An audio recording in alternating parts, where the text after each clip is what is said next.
اور نبی رحمت علیہ السلام کی پہلی بات نہیں بیویوں کی آنکھوں میں آنسو پیدا کر دیے.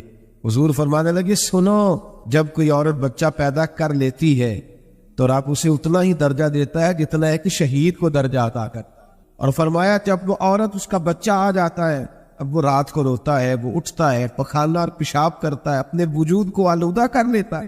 تو نبی پاک صلی اللہ علیہ وسلم فرمانے لگے وہ عورت یہ فکر نہ کرے کہ وہ دیکھو مرد تو آرام سے سویا ہوا ہے اور میں اٹھ کے بچے کو صاف کر رہی ہوں، پخانا پیشاب ہو رہی ہوں. میرے محبوب نے ہر مکتبہ فکر کو، حضور نے زندگی اس کے ہر شعبے سے تعلق رکھنے والے آدمی کو عزت دی. فرمایا بیبیو، جب تم رات کو اٹھ کے اپنے بچے کی خدمت کرتی ہو، دودھ ڈال کے دیتی ہو، پخانا اور پیشاب صاف کرتی ہو، تو فرمایا رب تمہیں اتنا ہی اجر دیتا ہے جتنا ساری رات مصلی پہ کھڑے رہنے والے عبادت گزار کو اجر عطا فرماتا ہے. اتنا اللہ تمہیں اجر دیتا ہے. ہر شخص کے حصے میں، ہر شخص کے حصے میں میرے نبی پاک نے عزت لی. ہر شخص کے حصے میں رسول پاک نے وقار، رشتوں کو حضور نے اتنا مضبوط کر دیا، اتنا مضبوط کر دیا کہ رشتے رشتے نہیں درد بن گئے. ماں کا نام آتا ہے تو آنکھوں میں آنسو آ جاتے ہیں، ماں کا نام آتا ہے تو دل تڑپتا ہے. یار یہ انقلاب ہے جو میلاد والے رسول نے برپا کیا. ورنہ حضرت طارق ابن عبداللہ کہتے ہیں میں حضور کے اعلان نبوت سے پہلے بھی مکے آیا تھا. آپ فرماتے میں نے ایک بوڑھی عورت کو، ایک نوجوان کو گلے میں رسی ڈال کے گھسیٹ کے لے جاتے دیکھا تو میں نے اس سے کہا کہ یہ کیا کر رہے ہو، کون ہے یہ بی بی، کیا مسئلہ ہے؟ وہ کہنے لگا جی میری اماں ہے، بوڑھی ہو گئی ہے، کسی کام کی نہیں رہی تو بیچنے جا رہا ہوں. چلو کسی کے برتن جب مانجے گی تو میرے تو پاس کچھ نفع آئے گا نا، بیچ دے. یہ داستانیں نہیں. ابھی بھی جن لوگوں کی طبیعت سخت ہوتی ہے وہ قتل نہیں کرتے تھے ماں باپ. واقعہ سنیے نا آپ نے کہ ابا میرے نام زمین نہیں کرنا تو مار دیا. جب کلیجے سخت ہوتے ہیں تو کام ہو جاتا ہے. ایک طرف وہ منظر تھا اور ایک طرف یہ منظر ہے کہ حضرت حلیمہ سعدیہ رضی اللہ تعالیٰ عنہ، ان کا نام نہیں ہے حضرت حلیمہ کا مسلم شریف میں، وہ امام زرقانی نے لکھا ہے، ورنہ مسلم میں یہ روایت اپنے اصل انداز میں موجود ہے. حضرت ابو ہریرہ رضی اللہ تعالیٰ عنہ فرماتے ہیں کہ جناب حلیمہ بوڑھی عورت، سادی عورت، اگر آپ کبھی معاشرتی لحاظ سے حضرت حلیمہ کا انداز دیکھیں گے نا، جو ہمارا معاشرتی ماحول ہے نا، معاشرتی ماحول، تو حضرت حلیمہ سعدیہ رضی اللہ تعالیٰ عنہ کی حیثیت آج کے معاشرے میں اگر دیکھی جائے تو ایک آیا، بچوں کو پالنے والی آیا نہیں ہوتی، وہ آیا تھی. اسکول میں ایک آیا ہوتی ہے، جب بچہ چھوٹے ہمارے پرائیویٹ سکولز میں بچے جاتے ہیں تو عورت سنبھالتی ہے، دودھ ڈال دیتی ہے، کئی دفعہ فیڈر بھی پلا دیتی ہے. بچہ اگر پخانا پیشاب کرتا ہے تو خدمت کرتی. یہ عورتیں اس زمانے میں چھوٹے بچے لے جاتی، پالا کرتی. تو بتانا دائی کی، آیا کی، میں مثال دے رہا ہوں. اور نرس کی کیا حیثیت ہے معاشرے میں.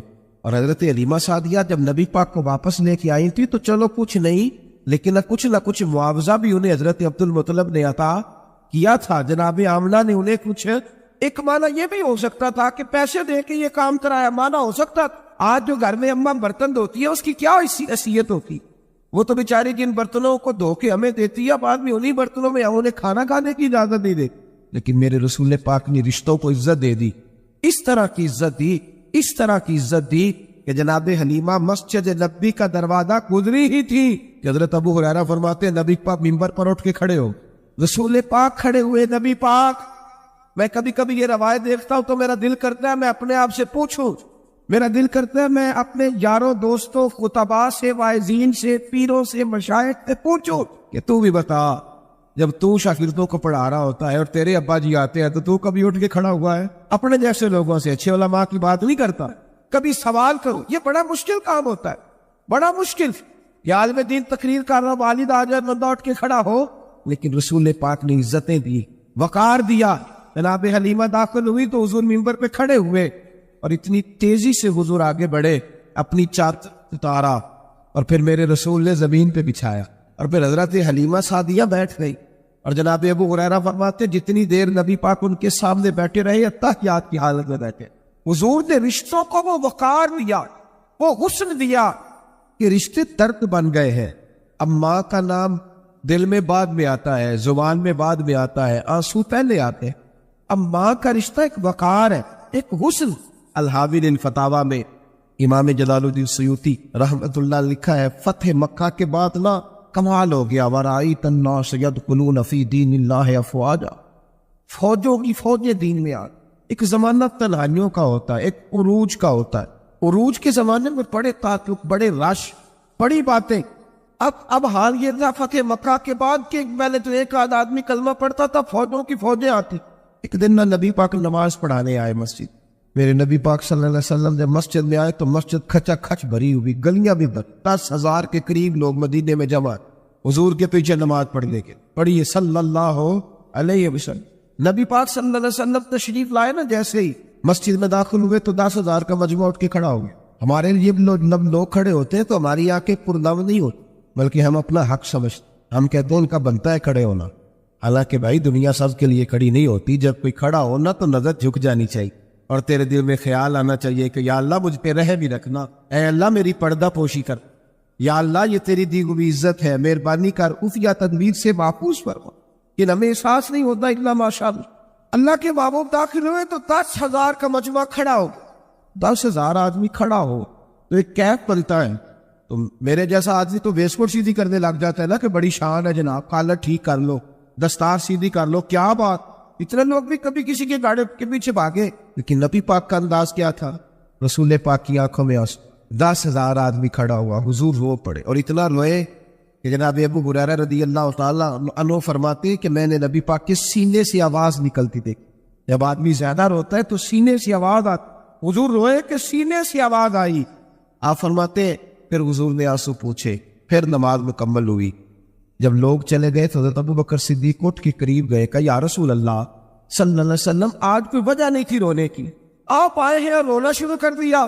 میرے محبوب فرمانے لگے آج جب میں نے اپنی وہ شانیں دیکھی، وہ مقام دیکھا تو مجھے اپنی اماں کی یاد آ گئی، ماں کی یاد، رشتوں کو وہ عزت دی، وہ وقار دیا، وہ حسن دیا۔ کہاں نماز کے لیے لوگوں کا کھڑا ہونا اور کہاں اماں کی بات چھیڑ دینا۔ میرے حبیب فرمانے لگے مجھے اپنی اماں آمنہ کی بات یاد آئی۔ میری ماں نے تو وہ دور دیکھا تھا جب وجود میں کپڑے بھی پورے نہیں تھے، دل کرتا تھا آج اماں موجود ہوتی، میں نماز پڑھانے آتا، اللہ اکبر کہہ کے نیت باندھتا، سبحانک اللہ کے بعد سورہ فاتحہ پڑھتا اور سورہ فاتحہ مکمل پڑھ لیتا کہ میری اماں آمنہ کو کوئی کام یاد آتا، وہ پردہ سرکا کے کہتی بیٹا محمد میری بات تو سننا، تو محبوب فرماتے اللہ کی عزت کی قسم میں نماز چھوڑ دیتا، پہلے ماں کی بات سن کے آتا، میں چھوڑ دیتا نماز۔ وقار دے دی، وقار، وہ حسن بخشا، وہ توانائی بخشی۔ اسلام کے آنے سے قبل خواتین کی وہ عزت اور وہ وقار قائم نہیں تھا جو اسلام نے عورتوں کو دیا ہے۔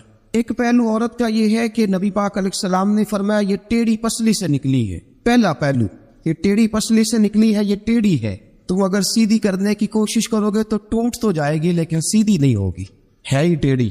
میرے ساتھ اس لیے میری مائیں بہنیں ناراض نہیں ہو سکتی کہ میں رسول پاک کی حدیث سنا رہا ہوں، اور حدیث بھی بخاری مسلم کی۔ نبی پاک علیہ السلام نے فرمایا یہ عورت ٹیڑھی پسلی سے نکلی ہے، ٹیڑھی ہے، اس ٹیڑھی کے ساتھ ہی تم نے گزارا کرنا۔ اور کنز الاعمال میں حدیث کے یہ اضافی لفظ موجود ہے، رسول پاک صلی اللہ تعالیٰ علیہ وسلم نے فرمایا عورت بڑی بھی پڑھی لکھی ہو تو اس میں کچھ فطری جہالت پائی جاتی۔ نبی پاک صلی اللہ علیہ وسلم نے فرمایا عورت جب جہالت دکھائے تو مرد کو خاموش ہو جانا چاہیے۔ وہ بڑی پڑھی لکھی بھی ہو نا، PhD تک اس کی ڈگری ہو تو کچھ جبلی اور فطری تقاضے، فرمایا جب عورت جہالت دکھائے تو مرد کو خاموش ہو جانا چاہیے۔ ایک پہلو یہ ہے، ایک پہلو یہ ہے کہ عورت ٹیڑھی ہے، سیدھا کرنے کی تم نے کوشش کی، کرو ضرور کوشش کرو سمجھانے کی، بجھانے کی، بہلانے کی، لیکن یہ توقع نہ رکھو کہ یہ بالکل ٹھیک ہو جائے گی، یہ توقع نہ رکھو، کیونکہ نبی پاک علیہ السلام نے فرمایا یہ فطرتاً ہی ایسی۔ ایک پہلو تو یہ ہے، اور دوسرا پہلو یہ ہے کہ تیری بیوی وہ عورت ہے جو ماں باپ کو چھوڑ آئی ہے، تیری بیوی وہ عورت ہے جو اپنے گھر بار کو چھوڑ آئی، بہن بھائیوں کو چھوڑ آئی، رشتہ داروں کو چھوڑ آئی، تیری خاطر جہاں پلی تھی، بڑی تھی، رہی تھی، جوان ہوئی تھی، جہاں اس نے ناز دیکھے تھے، محبت دیکھی تھی، خلوص اپنے، وہ سارے چھوڑ آئی ہے، اب وہ تیرے گھر میں آئی ہے، تیرے علاوہ اس کے لیے سارے ہی غیر ہیں، تیرے علاوہ سارے غیر ہیں اس کے۔ ایک بات یہ بالکل بجا ہے کہ عورت ٹیڑھی ہے، دوسرا پہلو یہ ہے کہ تیرے لیے قربانی بڑی دی ہے اس نے، تیرے لیے اس نے بڑا کچھ چھوڑا، اب تو یہ اسی چکر میں نہ رہا کہ تو ٹیڑھی ہے، تو ٹیڑھی ہے، تو ٹیڑھی ہے، وہ تھی تو ٹیڑھی لیکن وہ ٹیڑھی تیرے لیے سارا کچھ ہی قربان کر آئی ہے، یہ پہلو بھی پیش نظر ہے۔ میرے دوستو جب رسول پاک صلی اللہ تعالی علیہ وسلم پہ اللہ نے قرآن نازل فرمایا تو سورہ نساء کی آیت نمبر 19 کے ایک حصے میں اللہ نے فرمایا وَعَاشِرُوهُنَّ بِالْمَعْرُوفِ، عورتوں کے ساتھ نا اچھائی والا برتاؤ کرنا، عورتوں کے ساتھ اچھائی والا برتاؤ۔ اعلیٰ حضرت رحمۃ اللہ علیہ فرماتے ہیں مردوں کو چاہیے عورتوں سے ضرور اچھا سلوک کرے، عورتوں کے ساتھ ضرور اچھا سلوک۔ حضور کیوں فرمایا؟ اس لیے کہ عورتوں کا سفارشی ہمارا رب ہے، بیویوں کا سفارشی ہمارا۔ وہ کہتا ہے وَعَاشِرُوهُنَّ بِالْمَعْرُوفِ، تم ان کے ساتھ ضرور اچھا سلوک کرو۔ فَإِن كَرِهْتُمُوهُنَّ، اگر تمہیں ان کی کوئی بات ناپسند ہو، کراہت آئے، کیونکہ اللہ نے پیدا کی ہے نا، اللہ کو پتا ہے عورت کی کچھ باتیں مرد کو ناپسند بھی ہے۔ فَإِن كَرِهْتُمُوهُنَّ، اگر تمہیں اس کی کوئی بات ناپسند آئے، فَعَسَىٰ أَن تَكْرَهُوا شَيْئًا، ہو سکتا ہے تمہیں کوئی چیز ناپسند ہو، وَيَجْعَلَ اللَّهُ فِيهِ خَيْرًا كَثِيرًا، تمہیں تو ناپسند ہو لیکن اللہ نے اسی میں تمہارے لیے بہت زیادہ خیر رکھی ہوئی ہو سکتا ہے تمہیں ناپسند ہو تمہیں، لیکن اللہ نے اس کے اندر تمہارے لیے فیہ خیرن کثیرا، قرآن یہ بھی کہہ دیتا نا فیہ خیرن، ہو سکتا ہے اللہ نے وہ جو بیوی تمہیں ناپسند ہے اس بیوی کے اندر تمہارے لیے خیر رکھی ہو، تو قرآن کے لفظ ہے نا، لفظ خیر بھی کافی تھا، لیکن رب کریم نے فرمایا فیہ خیرن کثیرا، ہو سکتا ہے تمہیں پسند نہ ہو اور اللہ نے تمہارے لیے اسی بیوی میں بہت زیادہ خیر رکھی ہوئی ہو، تمہیں ناپسند ہے، تم کہتے ہو خوبصورت نہیں ہے، اطاعت شعار نہیں ہے، بات نہیں مانتی، سمجھتی نہیں، سنبھلتی نہیں، میرے کہنے پہ نہیں چلتی، یہ میرے مزاج کی نہیں، ساری باتیں ٹھیک ہے، پر میں اگر تم صبر کرو، اگر صبر۔ حضرت ابو الحسن خرقانی، حضرت باجزید بستامی رحمۃ اللہ علیہ کے سجادے تھے، سلسلہ نقشبندیہ میں بہت بڑا نام ہے جناب ابو الحسن خرقانی کا رحمۃ اللہ علیہ، بہت بڑے آدمی تھے، لوگ ملنے کے لیے آتے تھے، بی بی جو تھی وہ زبان کی بڑی تیز تھی، بڑی تیز تھی، مرد کو جلال بھی آتا ہے۔ ایک دن حضرت عمر فاروق نے اپنی بیگم سے کہا، آپ نے کوئی بات کہی تو بیوی نے آگے سے ترکی بترکی جواب دیا، دو بدو بولی، فوراً کہنے لگی کہ آپ جو کہہ رہے ہیں وہ ٹھیک نہیں، جو میں کہتی ہوں وہ ٹھیک ہے۔ حضرت عمر فاروق کو بڑا غصہ آیا، پھر مسکرا پڑے۔ آپ کی بیگم کہنے لگی حضرت یہ کیا ہوا؟ فرمانے لگے ہوا یہ کہ مجھے ایک بات یاد آ گئی ہے۔ کہنے لگی بتاؤ نا، اتنا جلال پھر مسکراہٹ۔ آپ فرمانے لگے مجھے یاد آ گیا جہالت کا زمانہ، بیوی میرے پاس اس وقت بھی ہوتی تھی لیکن جرت تھی اس کی بول جائے، جہالت کے دور میں بھی میرے پاس بیوی تھی، جرت تھی اس کی بول جائے۔ شکر ادا کرو رسول پاک کا، درود پڑھو نبی پاک کی ذات پر، انہوں نے تمہارے حقوق بتا دیے اور ہم نے خاموش رہنا شروع کر دیا ہے۔ شکریہ ادا کرو رسول پاک کی ذات کا، درود پڑھو، ورنہ تمہاری جرت تھی، تم بول سکتی، تمہاری طاقت تھی۔ حضرت ابو الحسن خرقانی کو بڑا جلال آتا لیکن چپ رہتے۔ مرید ملنے آئے، دروازے پہ دستک دی، بی بی اندر سے بولی کون ہے دروازے پہ؟ کہا جی حضرت کے مرید ہے، بڑی دور سے ملنے آئے ہیں۔ حضرت صاحب کدھر ہیں؟ انہوں نے کہا جس طرح کے تم ویلے اس طرح کا تمہارا پیر ویلا، فارغ، نہ اسے کوئی کام نہ تمہیں کوئی کام، وہ کہیں نکل گیا جنگل میں، اس کا دعویٰ ہے کہ وہ اللہ کو راضی کر رہا ہے اور تمہارا خیال ہے کہ وہ تمہیں فیض دے رہا ہے، مجھے نہیں پتا، دوبارہ دروازے پہ دستک دی تو بڑی بری پیش آؤں گی، دوڑ جاؤ۔ اب وہ مرید بڑی دور سے شورا سن کے آئے تھے، وہ کہنے لگے حضرت جی کا باہر تو بڑا کمال ہے لیکن گھر میں کوئی عزت نہیں، باہر تو بڑی بات ہے لیکن بی بی بڑی سخت ہے، دیکھو کیسے بول رہی ہے۔ حضرت صاحب جنگل، کسی سے پوچھا حضرت کدھر ہے؟ کہا جناب وہ جنگل میں عبادت کرنے گئے۔ وہ بندہ جنگل کی طرف گیا تو رات کا وقت تھا، شام ڈل چکی تھی، رات ہو رہی تھی۔ حضرت ابو الحسن خرقانی رحمۃ اللہ علیہ شیر پہ بیٹھے ہوئے، شیر کے اوپر سواری کر رہے اور شیر آپ کو گھر چھوڑنے آ رہا۔ وہ شخص ڈر گیا، آپ فرمانے لگے کیوں ڈرتا ہے شیر سے؟ مجھے ذرا آج ذکر میں دیر ہو گئی تھی تو یہ شیر میرے پاس کھڑا تھا، میں نے کہا یار مجھے گھر چھوڑا، اس کی مہربانی ہے۔ اور اگلا جملہ بڑا شاندار ہے، آپ فرمانے لگے جو اللہ کی اطاعت کرتا ہے ساری مخلوق اس بندے کی اطاعت کرتی ہے۔ وہ بندہ کہنے لگا حضرت صاحب فضول بات کر رہے ہیں، اگر ساری اطاعت کرتی ہے تو بیوی کیوں نہیں کرتی؟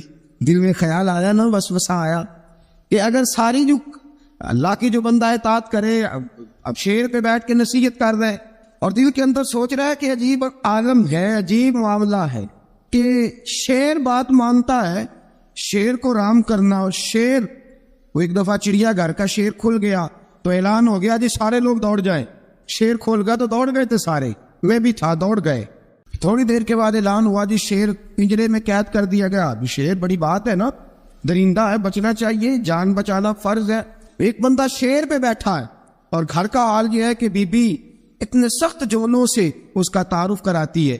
حضرت ابو الحسن خرقانی رحمۃ اللہ علیہ اس کے دل کی بات جان گئے، فرمانے لگے اللہ کے بندے میری بیوی بڑی سخت ہے، بڑی سخت ہے، تیرے دل میں یہی خیال آ رہا ہے نا کہ یہ حضرت اتنی شان ہے کہ شیر کو رام کر لیا، ایک بی بی ان سے رام نہیں ہوئی، میری بیوی بڑی تلخ ہے، بڑی سخت ہے۔ آپ نے فرمایا اللہ کے بندے کئی بار میں نے سوچا چھوڑ دوں، پھر مجھے ترس آیا کہ یہ کہیں گزارا نہیں کر سکے گی، یہ طبعاً ٹھیک نہیں، اس کا کہیں گزارا نہیں ہوگا، لوگ ظلم کریں گے، میری طرح کوئی بھی برداشت نہیں کرے گا۔ فرمایا میں نے اپنی بیوی کے ساتھ نرم رویہ رکھا ہے، اس نے اخلاق کرتا ہوں، اللہ اس کی برکت سے مجھ پر کروڑوں رحمتوں کا نزول فرماتا ہے۔ اور فرمایا یہ جو مخلوق میری بات مانتی ہے نا، شیر میری بات مانتا ہے، یہ بھی اس لیے مانتا ہے کہ میں اپنی بیوی کے ساتھ محبت کا انداز اختیار کرتا ہوں۔ وہ نادان ہے، بیوقوف ہے، اس کی عقل آدھی ہے، بات تو سمجھتی نہیں، اللہ نے اسے جبلن فطرتن ایسا بنایا، میں اس نے سلوک کرتا ہوں، میں اچھا برتاؤ کرتا ہوں تو اللہ میرے اوپر رحمتوں کا نزول فرماتا ہے۔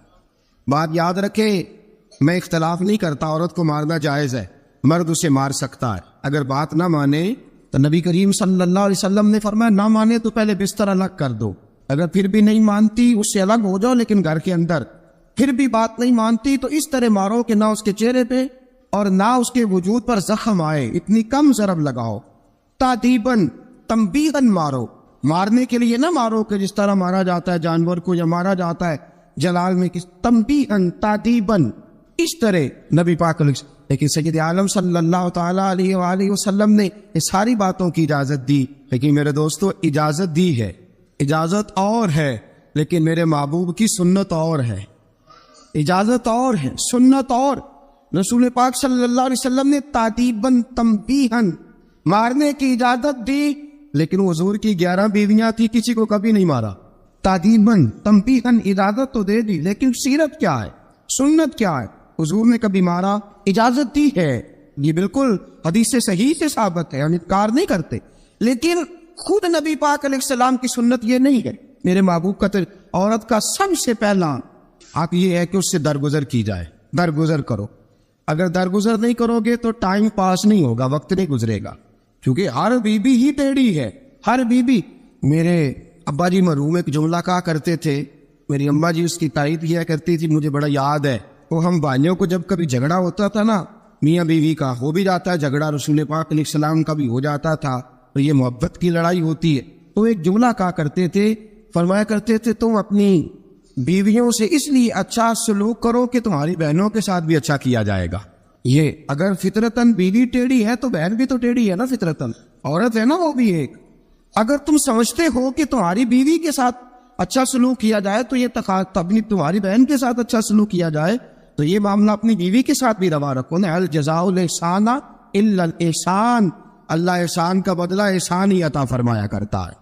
عزیز دوستو ایک بات تو یہ، عورت سے درگزر کرو، جتنا ہو سکے درگزر کرو، حضور نے فرمایا جب جہالت دکھائے تو خاموشی اختیار کرو، اور دوسرا عورت کا حق یہ ہے اس سے بغض نہ رکھو کبھی بھی، حضور نے منع فرمایا، بخاری مسلم کی حدیث ہے، نبی پاک علیہ السلام نے فرمایا عورت سے بغض نہ رکھو، بہانے نہ ڈھونڈو عورت کو ستانے کے، بہانے نہ تلاش کرو، جہاں تنقید کا موقع ملا فوراً کر دی، جہاں موقع میسر آیا فوراً تنقید کر دی، اور جہاں اسے ڈانٹنے کا موقع ملا فوراً ڈانٹ دیا، یہ نہ کرو۔ رسول پاک نے فرمایا اپنی بیوی سے بغض نہ رکھو، اور اگلے جملے بڑے شاندار ہیں حدیث کے، حضور نے فرمایا اگر اس کے اندر خامیاں پائی جاتی ہیں تو خوبیاں بھی تو پائی جاتی ہوں گی نا، اگر کوئی خامی ہے اس کی وجہ سے تمہیں اچھی نہیں لگتی تو ذرا باقی کی اس کی زندگی اور باقی اس کا طرز حیات دیکھو نا، تمہیں خوبیاں بھی میسر آ جائیں گی۔ سنو میرے دوستو، یہ ہے فرمان مصطفیٰ، اب ذرا سیرت مصطفیٰ دیکھو، یہ فرمان حضور کا، فرمایا بغض نہ رکھو، عورت کی خوبیاں دیکھو۔ ہمارا پتہ کیا حال ہے، اللہ کھانا دیر سے کیوں پکا ہے، دیر سے کیوں پکا ہے کھانا؟ اچھا جناب جب آپ رات کو باہر سے کھا کے آ جاتے ہیں دوستوں کے ساتھ 2000 کی کڑھائی، اس وقت گھر کے احتجاج کیوں نہیں کرتے؟ اس وقت احتجاج کیوں نہیں ہوتا؟ تو کڑھائی کھائے آپ، تو مرغن غذائیں کھائے آپ، تو اکثر چلے گئے